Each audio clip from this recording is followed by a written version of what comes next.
నాకు సబ్స్క్రైబ్ చేయండి, మళ్ళా అడుగుతున్నా, నేను సిగ్గు లేకుండా అడుగుతున్నా, సబ్స్క్రైబ్ చేయండి చేయండి చేయండి, నా ఆవేదనను అర్థం చేసుకోండి. జగన్మోహన్ రెడ్డి అధికారంలోకి వచ్చేటటువంటి ప్రసక్తి లేదు.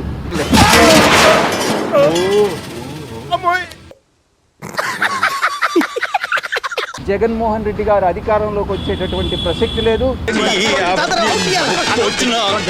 ఎన్ని పాదయాత్రలు చేసినా కూడా అవకాశం లేదు.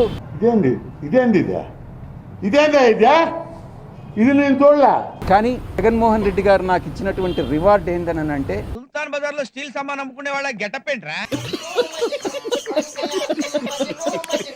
నేను ఈరోజు లక్షల కోట్లు ఆర్జించుండేవాడిని. ఈ సత్యబాబుకి తెలియదు ఒకటే, అబద్ధం. డౌట్స్ ఏం పెట్టుకోకండి. ఈ రోజు వరకు జగన్మోహన్ రెడ్డి గారికి ఒక పాలేరు లాగా నేను పనిచేశాను. ఒక రాజకీయమైనటువంటి ఒక స్ట్రాటజీ ఉండాలి. మన పాలసీ కూడా అదేరా, చూస్తుండు. ఆయన నన్ను నేను ప్రలోభాలకు లొంగానన్నారు. నువ్వు ఈ జన్మలో బాగుపడవరా? సపరేట్ పార్టీ పెట్టి దానికి చంద్రబాబు మద్దతు తీసుకొని మళ్ళీ తిరిగి పిలుస్తారు అనుకుంటాను. ఎవరా మీరు? ఏంటి ఏళ్లపడ లేకుండా? జగన్మోహన్ రెడ్డి గారు ఈ స్టేట్మెంట్ విత్డ్రా చేసుకోవాలి. కార్యానికి పనికిరాడు, కర్తవ్యానికి పనికిరాడు, ఈడు కార్యకర్త ఏంటి? ఎవరి దగ్గర విజయసాయి రెడ్డి డబ్బులు ఆశించి చేయి చాచదు.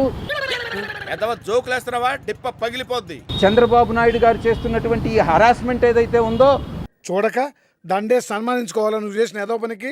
అయినప్పటికీ కూడా జగన్మోహన్ రెడ్డి గారే నన్ను విమర్శించారు. కొంప ముంచారు కదరా. ఏదైనా ఉంటే నన్ను అడిగితే నేను నేరుగా చెప్తాను. మీ అందరికీ తెలుసు ఈ విషయం. కోటరీలో ఎవరుండారన్నటువంటిది మళ్ళీ తిరిగి నన్ను అడగడం ఎందుకు? ఈ పాపంలో నాకు కూడా పార్ట్నర్షిప్ ఇస్తున్నారా? నాకు తెలిసి ఆయనకి లిక్కర్ గురించి, లిక్కర్ స్కామ్ గురించి ఆయనకు తెలియదు. చిత్తశుద్ధితో నిజాయితీగా పనిచేశారు జగన్మోహన్ రెడ్డి గారికి.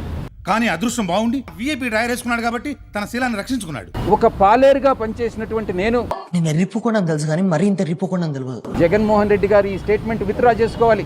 ఇదేరా ఫ్రెండ్షిప్ అంటే. జగన్మోహన్ రెడ్డి గారు తిరిగి అధికారంలోకి వచ్చేటటువంటి అవకాశం ఉంటుంది. కోటరీలో ఉన్నటువంటి పంది కుక్కులు ఎవరైతే పార్టీ మీద పడి జగన్మోహన్ రెడ్డి గారి మీద పడి తింటూ ఉన్నారో,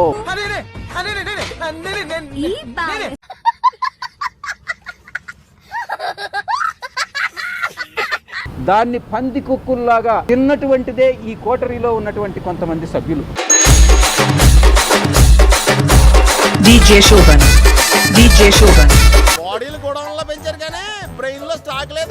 అటువంటిది ఏదైనా జరుగుంటే తప్పకుండా అది జగన్మోహన్ రెడ్డికి తెలిసి జరగదు. ఎదవలా మాట్లాడుకు. నేను ఎవరో తెలియకుండా అనుకున్నావా? లిక్కర్ స్కామ్ జరిగిందనేటువంటి విషయం నేను చెప్పలేను.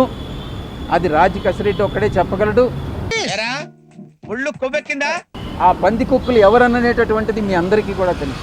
నువ్వు పని చేయకపోయినా పర్లేదురా, చేసిన పని చెడగొడుతున్నావురా నువ్వు. నాకు ఏ రోజు జగన్మోహన్ రెడ్డి గారు లిక్కర్ గురించి మాట్లాడలేదు. ఇప్పుడు తిండి కూడా దొరక అడుక్కుతుంటున్నాడు. దీంట్లో ఏది యథార్థం, ఏది యథార్థం కాదు. నేను బీజేపీలో చేరాలనుకుంటున్నానా? అన్నా నువ్వు ఎక్కడికో వెళ్ళిపోవన్నా. రికమెండేషన్ వేరే, అరేంజ్ చేయడం వేరే. ఓ వెరీ ఇంట్రెస్టింగ్ సార్. రికమెండ్ చేసినటువంటి మాట వాస్తవం. ఆ తర్వాత ఏది కూడా నాకు తెలియదు. ఆయన ఢిల్లీలో చక్రం తిప్పాడు. బుద్ధేమో ఎటు లేదనుకో. ఆయన దగ్గర 100 కోట్లు తీసుకుని డబ్బులు ఇస్తాను, 100 ఇచ్చి మిగిలిన ఇయలేదు కదా. మరి ఆయన కోపం ఉండిద్ది కదా.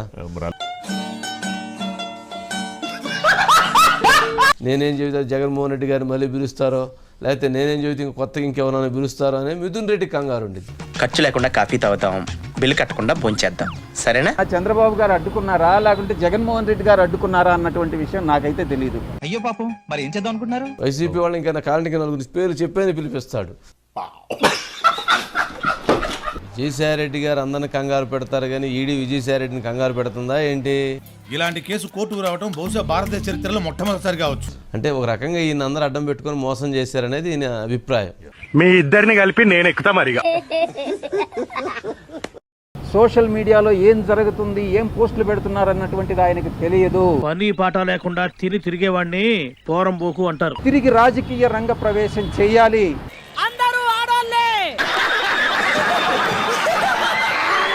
మీరు సెటైర్లు వేసినా నేను వ్యవసాయం చేసుకుంటానే ఉన్నాను. జాగ్రత్తలో ఈ మందు మొక్కలకు పోసి పురుగు మందు నువ్వు తాగేవు బుర్ర తక్కువ వెధవ్వి.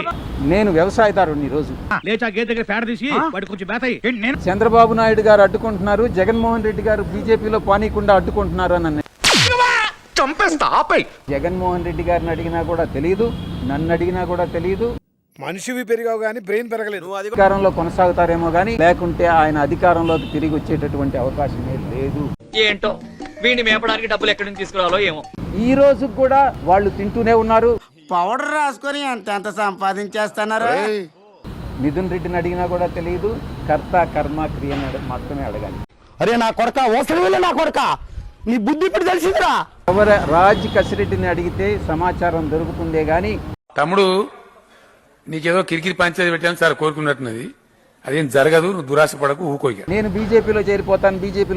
ఫస్ట్ ఏంటంటే నిన్ను వదలరు, సెకండ్ ఏంటంటే కుత్త మొదలు పెడతారు, ఎముకలన్నీ ఇరిగిపోతాయి. ఈ జర్నలిస్ట్ సాయి అనేటటువంటి వ్యక్తి వైఎస్ఆర్సీపీ పేటిఎం బ్యాచ్.